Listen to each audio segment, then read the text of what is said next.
Hello, hello, hello, and welcome back to another Andrew Bortz, this career mode non-expert in an HRT commentary. I am Matt Ruda, aka at Agent Mulder 5 on Twitter, aka, once again, like the last video, I really don't have anything witty to say right now.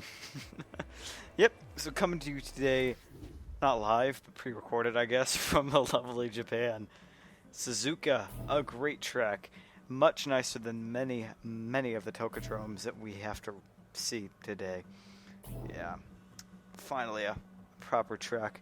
That means Singapore turned out to be an interesting race. If you guys haven't seen that, I know we only uploaded it a little while ago, but there was a bit of a break in there, as there's a bit of a break in the podcast, just simply because timing doesn't work out too well. Steve and I are on different schedules, so we'll try to get one of those out to you. I might cover some real F1 in this just because, well, you know, I don't know how the race is going to go. So Andrew's going to show you his setup now. Loading a time trial setup. So going for all-out speed. More downforce on the rear than on the front. So probably some instabilities in practice that he encountered. That was a weird balance setting, but y'all can go look back at that if you really want to. Curious to see his tires. Last race, he was plagued by some very bizarre tire setups. As we could see, positions now. Bortz putting it into P10, so very nice. Might have gotten into Q3 and then just set up for the rest. Vettel on pole, followed by Weber and Button. So, yep, we can see how the rest of the field shakes out. The Williams, not doing too hot. And neither are the Caterhams, to be honest. Well, as I say that, they're actually in front of the two teams I was about to say they weren't in front of, so there you go. Already looking like an idiot. We are only 1 minute and 59 seconds into this video. Looks like he's going for a 3-stop strategy this race, but might have destroyed some more tires than he did in previous races. Not more than he did in Singapore, though. Looking at his R&D path here. Nothing too stand out-ish. Missed a few objectives here and there, it seems like. Not the best, but then again, in an HRT, really, what do you expect? I mean, starting on the prime tires, looking at how the championship shakes out between him and his teammate, very obviously, Andrew Bortz utterly dominating Lucy in every way, shape, or form known to man. And we are going to go to the grid eventually. Standing by. What's he doing? It looks like he's whipping his hair back and forth. Does he have track IR now? Ooh, that could be interesting. Well, forgive any involuntary motions. If you get motion sick easily, this might not be the video for you. Did Andrew get track IR? I don't know about that. So we can see how the field shakes out. Bortz is in P10. Looks like he's got Kobayashi behind him. We know how that turned out last time. Buemi, P13, beating his rival. Good news. As we see more whipping hair back and forth. I'm not going to start singing. It's late. I've had a glass of wine or two. We have 5 red lights. And we are off. Bortz once again with the wheel spin. God damn it. Learn to shift. I'm sorry. You're cool and all. Rosberg takes him almost immediately. I'm surprised more didn't go by with that. Oh, there's a bit of a feisty move there on the inside. Diving on the inside. But makes it stick. Good grip coming out. That 11 downforce in the rear is really helping. We're going to take the inside of DeResta going into whatever this is called. It's probably Japanese and something I can pronounce. As no, we did not take DeResta. Now we're switching back to the outside. Not getting the grip, engine overheating. Rosberg not having any of that, saying, take this, bitch. Takes him back on the inside. A feisty move from Rosberg to match the feisty move from Bortz. As this is a very I like this camera. I don't know about y'all, but I like this camera. I like what it's doing. Much more immersive, much more exciting. As we see, Bortz going to pull a Kamui. Is he going to KK? He KK'd 2 of them. He's going to KK DeResta. Maybe. No curves, so he can't just zip on by. Flicking it up to mix 3, overheating the engine a little bit. Gonna try to get by. I think he's gonna make it stick. Yep, he's got it. A little bit on the grass there. Whoa, nicely held. This looks like DeResta's having a go at him. DeResta's got the position back. Mr. Rosberg gonna try to take him back on the inside again. It looks like it. You thought I was gonna be all calm again after the last video. You were wrong. As we're gonna get slip on DeResta, we're gonna try to shoot on the inside now. Oh, but wait. I was going to say no, we can't, but Rosberg backed off. So now Bortz has the position. He's going to try to take 130R win out eventually. Take him in the chicane. Is it going to be Procetta? Nope. Nicely held. Oh, but no Curries. Damn it. You can't wait for Bortz to get into a car with Curries. It's going to be so much better. As we see, Bortz is in P10, right where he started, but what a hell of a first lap that was. Gonna try to take the rest on the inside. It's not gonna work. He doesn't have the grip for it. As we now getting a move from Rosberg, but Bortz gonna have the inside going into this quarter. Critically, he's on our prime tires. Everyone else seems to have options. Did he push Rosberg off the track there? He might have. Yeah, it looks like he did. Perez now up ahead. Yellow flags. Ooh, nicely held there. Snap over, sir. Nicely dealt with. Looks like Barrichello's getting a little feisty. What's up, Perez? Perez going off the... Oh, nice. Barrichello, they're slicing and dicing back there. Things are going to get very interesting if Perez tries to make a move, but he doesn't. Bortz holding him off nicely. We're 2 laps into this, and it's already getting insane up in here. It looks like one of the back markers has dislodged himself from the rest of the field. Other than that, it's pretty much as you were. All lined up nicely with nice gaps. Tires are a bit worn. A bit more worn than I'd like, but can't complain. It's better than Singapore was, where every set of tires was either damaged beyond repair or worn to hell. As we're now settling in. It should be a dry race. I didn't catch the weather, but just looking at the sky, everything looks set for a dry one. Won't have to worry about any errant rain showers. So you see the rest of this trying to catch up to the rest of the front end. Bortz is holding Perez up. 130R, beautiful corner. Nicely held, surprisingly, in an HRT. I thought there'd be a lot more shaking going on in there. But yeah, now we're about to end lap 2. On to lap 3, as you can imagine. Bortz still where he started. 2.7 seconds behind Aresta. Holding off Perez by 0.9 of a second. Through the gears. A little bit early on the downshift there, but can't really complain too much. So you can see him sliding through the S's. I'm assuming that's why he hit the 11 downforce on the roof, just not getting any grip from the HRT. Really a worthless car, that is. Seems like I say that every race, but it's true and bears reminding. Perez is trying to look for a way past Bortz. Overtaking is possible on this track. It's not the easiest track to overtake people on, but it's definitely possible. It was before the DRS and the curve came in, but it will be after they leave, if they leave. We can see, I think his teammates actually leading quite a few people, if the map is to be believed. No idea where his rival is. Probably, yeah, actually I could see him right there. He's stuck in the midfield, is being held up by Bortz. So we really have 3 fields right now. We have the Sharpenders all kind of coalescing to get, well, 4, because we have Vettel, and then the rest of the Sharpenders kind of coalescing together. Bortz is leading his own little pack, holding up the midfield drivers, and then we have the back markers. Looks like they're being led by Liuzzi, though, which is a bit surprising. Would not have expected that. Perez making a little look, but he's not going to try anything. Really, you have to have a much better run off of that corner to get any kind of... Well, that doesn't really help for this case, but held together decently well. So we're settling in now for what should be an interesting Grand Prix if the midfield has anything to say about it. Perez having the DRS on Bortz, but it's not going to really matter because, well, right about when you get up there, that happens. Braking sector. Perez going to make a little look on the inside of it. He's not going to try to make anything stick. So there you have it. The opening lap's done. So yeah.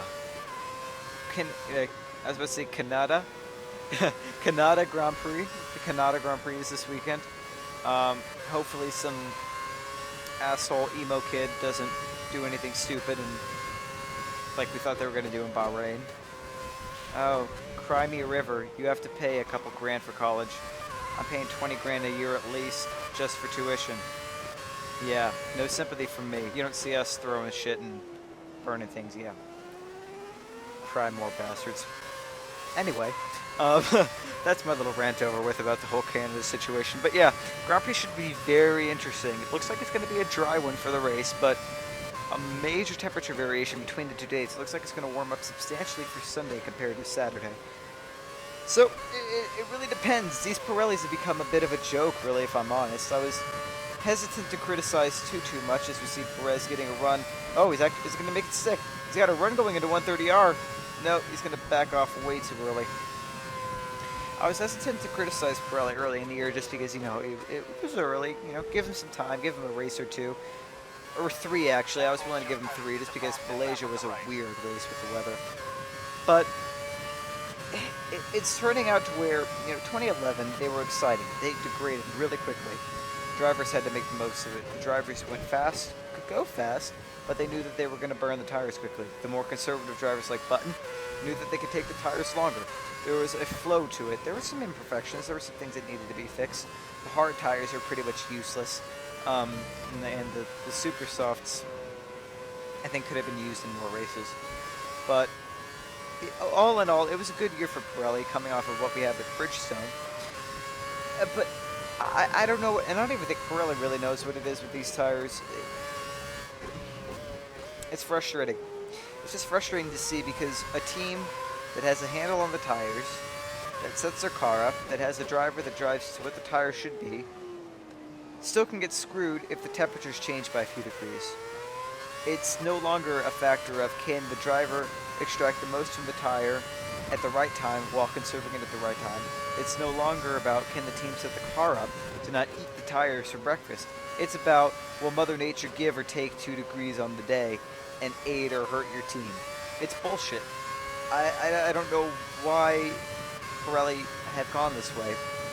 And then you have something like with Monaco, where, Perez, again, it's looking like Perez wants to make the overtake. Bortz might help him a little bit there if he gets oversteer and spears off into the wall in 130R. Vettel setting the fastest. That's where I need to go after this bed. I'm tired as hell. Vettel 136.5 for the fastest lap. Bortz a 139.3, so almost 3 seconds slower than Vettel. It's gonna get interesting. So skip down to lap 7. What happens here? Excuse me. Bortz getting a little bit wide there, but yeah, I mean, that's what the green stuff's for. Whoa, that's a little too far wide going into that corner. Having to flick it down again. Because now everyone and their mama wants to get past, but Bortz won't let anyone through on the hairpin. He'll just KK you. And yeah, I think this is going to be how you were for the rest of the race, because unless Bortz makes a mistake, a little bit of slide there, but nothing too critical, but unless Bortz makes a massive mistake, the AI just does not want to pass. They will not take the passing opportunity. They'll back off from 130R. And as I say that, Perez makes a total ass out of me. Come on, you can get him. Yeah, come on, you can get him. Bortz, take the place back. Perez got you, but no one else needs to. Okay, well, then Kobayashi got you. Okay, it's cool. It's his home Grand Prix. As we lost 2 places in as many corners.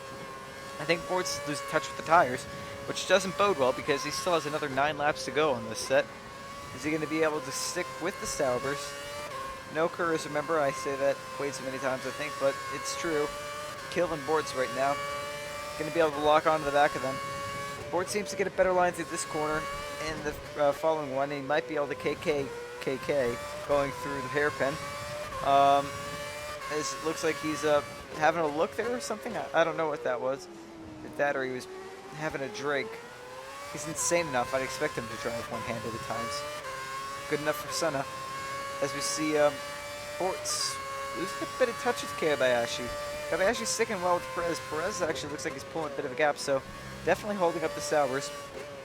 We now see Sharpenders have really separated themselves from one another.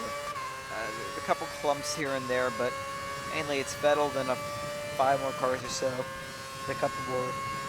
This midfield, the Bortz is holding up. And definitely Lucy is holding up the rest of the back markers. How he got past, I don't know. Barrichello is making a move. Bortz gives Kobayashi a little bit of a bump. Kamui slowing down more than Bortz expected. Not a big deal though. He's going to get the DRS on Kobayashi. Look it up and now. And let's see how much of a tow he gets. Not going to be doing anything though, just because Kobayashi has the tow on Perez as well for the DRS. But they're on the option tires. That's the critical thing. They are on the faster tires. They are expected to be faster at this stage. And we can see Kobayashi isn't pulling much more of a gap as we switch to lap 11 now. What's Bortz going to do here? Is he going to have a sideways moment? Called it. Bit of a sideways moment there. Letting Barrichello go through a lot kinder than I would have been. I would have shut the door on Rubens. No offense, Barrichello. I like you. Though you're, well, then again, I mean, they can't really blame you in Detroit. For anyone who follows IndyCar, it was an utter mess, a wreck, rubbish, bullshit, fucking horrible race. I watched Monaco. I didn't think that was a brilliant race. I thought it was a bit too processional. And with the Pirelli tires being as temperamental as they are, no one could really push it. But that compares nothing to what Detroit was. Detroit put me to sleep than the first 15 laps or so. First 10 or so. I remember lap 9 proper, and then after that it gets hazy, and then after that it's completely gone. It literally put me to sleep. And I was about as tired watching Monaco as I was watching the Detroit race, so that shows you how boring it was.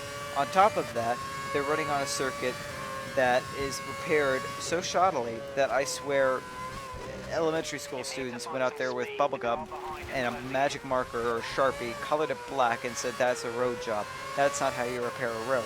So you had whatever they put in to fill the many cracks and crevices in the circuit.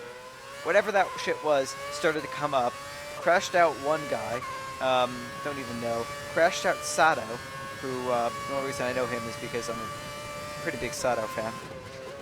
You know, it's just bullshit.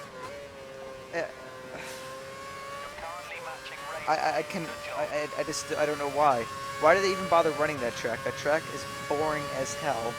It's supposed to be, oh, GM's big return. They're doing better now than they were, but I'd still take a Japanese car over an American car any day of the week. I'd still take a European car too, but they're too expensive. So, yeah, it's just... the whole thing was a wreck. And then, following the race, some guy put his car through the GM headquarters, so... I gotta say... Oh! And to top it all off, the front three were Hondas. So, you know, GM's big revival. The track is shit. Breaks. Takes 2 cars out of the race. The race is first, second, and third by 3 Hondas. As you see, whoa! Pseudo making a feisty move on Bortz. As Bortz apparently made up some... While I was yammering, he made up some places probably in the pit stop phase when the option runners came in. Sorry about that. But yeah, total bullshit.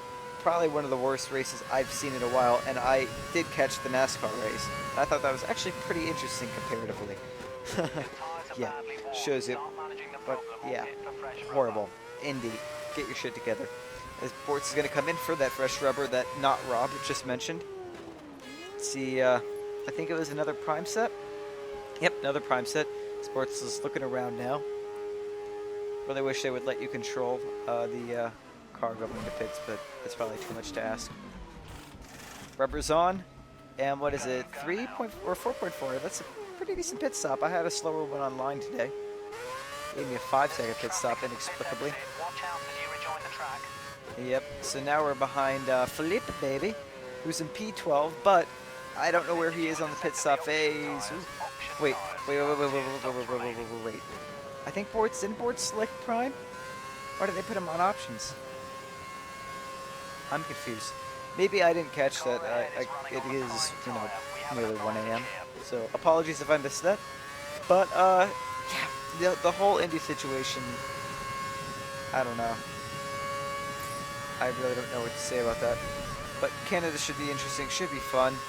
Hoping for Kimmy for the win. I haven't made my post on the Backmarkers blog yet about who I predict, but I want Kimmy to win.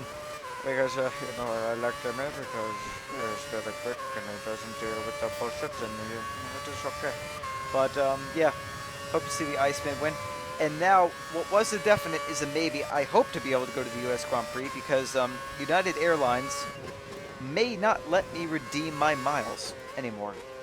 They said they were going to let me, as we see Bortz trying to make a move on Massa. Massa getting a little bit sideways there, held up by Glock.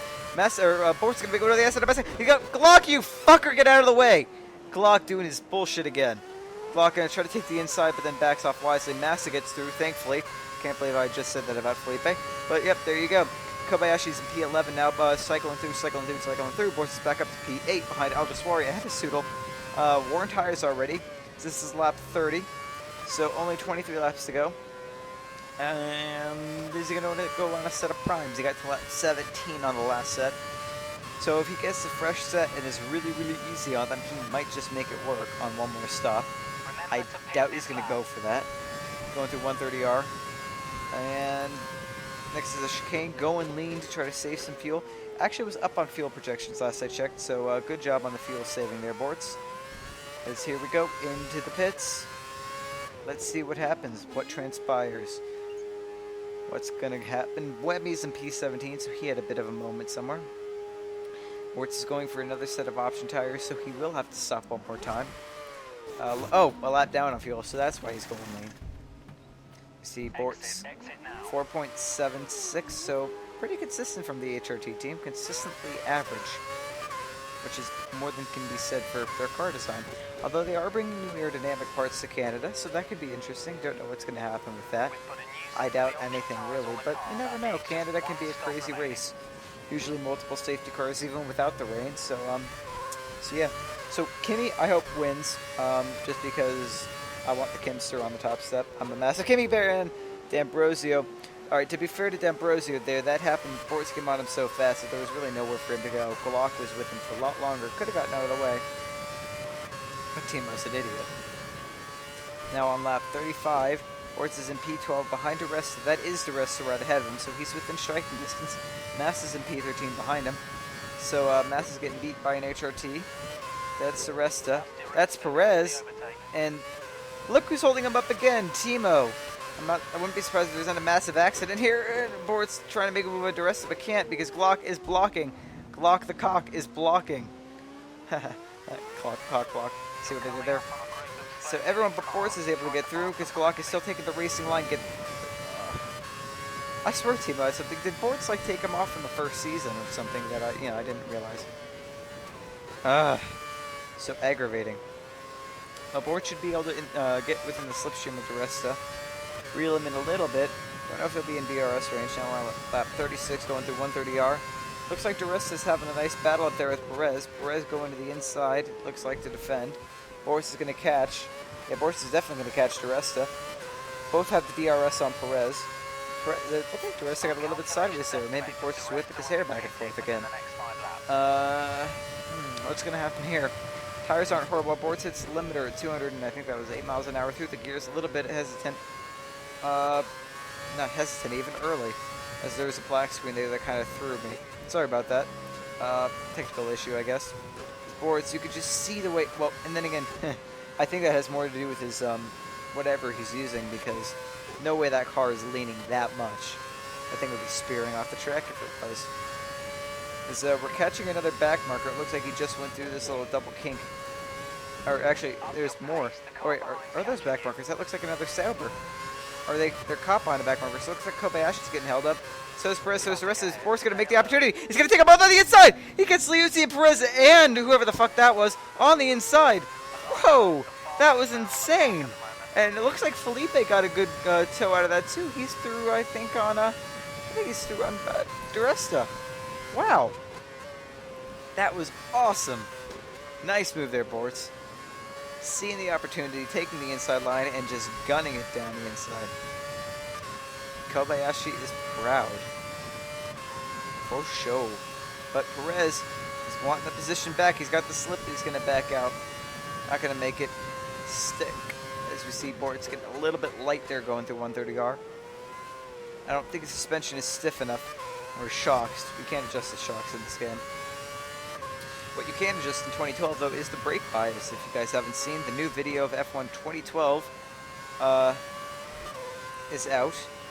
It looks just like F1 2011, so I'm going to call it F1 2011 patch 1.3. Is this... whoa, I can't tell. That was Soodle. That was for position. As we're through, we're into B8. That's Truly. Okay, is Truly going to get out of the way? Is he going to be a good little back marker? Yes, he is. Get out of the way. Awesome. P8 for Andrew Bortz. Next up is Alja Suari, who seems to be miles ahead, so I don't think that's going to happen. Or it's going to have to stop one more time. He's 2 laps down on fuel, though. He's going to have to lean it out. There you go. What I was saying, I think earlier, the video came out at Circuit of the Americas. I don't know if I'm going to be able to go to the Grand Prix because United might not let me redo. I already said that. Yeah, it's late. I blame that. Now Felipe's up on Bortz. Felipe's not going to try to... Whoa, Felipe seems to have fallen back a lot. That was weird. Yeah, so if any of you out there know anyone from United, tell them, let me get my miles. Let me go to my country's first proper Grand Prix because Indianapolis sucked. Well, first proper Grand Prix in, like, my lifetime. I don't think... Did they run at Detroit and all that mad? I don't even know. I can't remember. I don't think they ran at Detroit and all that after the 80s, did they? Well, I know Senna ran at it, but he... Was that in the 80s? Did they have it in the 90s? I don't know, so that might be a lie. They might have run it, you know, Detroit or Long Beach in the... and after 90 or in 91 and beyond. So if they did, it's not the first proper US Grand Prix of my lifetime, but I wouldn't have remembered it anyway because I would have been like 2 or 3. The 90s. When everyone loved one another and gas was cheap. And when you can go to an airport without having your crotch grabbed. That's another story for another day, though. And another context. Anyhoozle, we're up to P10. Lap 43 now. Kobayashi's in P8. Kamui doing well at his home Grand Prix. Better than he did in F1 in 2011, I think. So that's truly there. Bortz is going to get by him semi-cleanly. I didn't even know he had a problem with DRS. So there you go. Hamilton setting the fastest lap of the race at 1:31.99. So very quick lap there from Lewis. Bortz still 3 seconds off. Still 1 lap down on fuel, but up on the rich setting. So obviously he thinks he can catch Kobayashi. Excuse me. And who is this? Oh, okay. That what? Whoa, what? What? Bortz, what the fuck did you just do that for? Okay, maybe he had like a spider attack him. Believe me, I know. I hate spiders. I would have done that too if there was a spider landed on my arm in the middle of a Grand Prix. But otherwise, it looked like he deliberately took D'Ambrosio off. I don't know what to think about that. I hope there's some sort of explanation for that. Otherwise, I don't know. It looks like some online shit right there. As Felipe is going to make a move on the inside, but Bortz is faster than him and takes him going into 130R. Again, that worries me how light he's getting into that corner because I'm afraid at one point it's just not going to stick back on the road. Flicking it down. Nice change there from Bortz. Thought he was going into pits again. I was about to be like, whoa. But yeah. So, whoa, Felipe. He's going to run Bortz again out there. Holy shit, Felipe, baby! Be cool! Oh, whoa. Wow, Massa's having none of that. Takes the place back from Bortz. Nicely fought there from Massa. Very nicely fought. Button going even faster than his teammate. Oh, 131.5. No mention of Vettel, though, so, yeah, it doesn't look like Vettel's having that great of a race anymore. Although position-wise, he still might be in the lead. I mean, I don't know how it's panning out. The whole field's kind of mixed up with back markers and lead cars all intertwined, so who knows who's where, when, why, how. So I think this is Soodle on the back of Bortz. Bortz flicking it back down to mix 2. He needs to get a bit more fuel. He is a lap down, but I don't know how close to 2 laps down on fuel projections that is. As we saw, Soodle trying to make a move on the inside, but that was never, or outside rather, but that was never going to happen. Bortz doing his thing. Keeping the car on the road. Down to lead. A nice chance for Bortz. Massa's flying away. 7.5 seconds. Again, very, very early on the downshifting there. Can't be good for the engine, but he might be installing a new engine after this race. I believe it's what? After Japan. Korea. So that long straight's going to need a nice engine. The rest of the track is boring. Yeah. So, at 51 and 53, will Bortz be able to defend from a charging Soodle? Will he be able to get a point for HRT? His projection, his intended finishing position is P12. So either way, unless he majorly fucks up, it should be pretty much guaranteed. It sounded like Soodle there gave him a little bump from behind, but nothing noteworthy. Actually, if Bortz makes a mistake, he's in for a hell of a time because that, I think, is a chain, minus 1 or 2 maybe, of midfield cars that all want a points-paying position. This is going to be an interesting couple of laps. Whereas we're now on optimal fuel, flicks it to standard, and automatically goes 1 lap down on projections. So we're right there on the cusp of what Bortz should be. Again, late through 130R, scares me, but Bortz holds it nicely. So we're going to go through the chicane once again. And we're on lap 52. What's going to happen? This has got me interested. Looks like everyone and their mama is trying to pass one another back there. Buemi, Bortz's rival in the Toro Rosso, is doing an imitation of the Toro Rosso this year by going miserably. P16, 20 seconds behind Andrew. Or was that 20 seconds behind the next nearest person? You can never tell with this game because it switches so fluidly. It's Rosberg is on P11.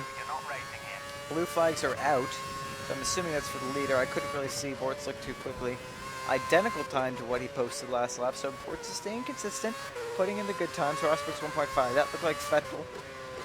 Bortz is going to let Vettel go through. Yeah, the finger. He's fingering his way through the field. As Bortz is, that's a Rosberg, I think, behind, yeah. So Rosberg is right behind him.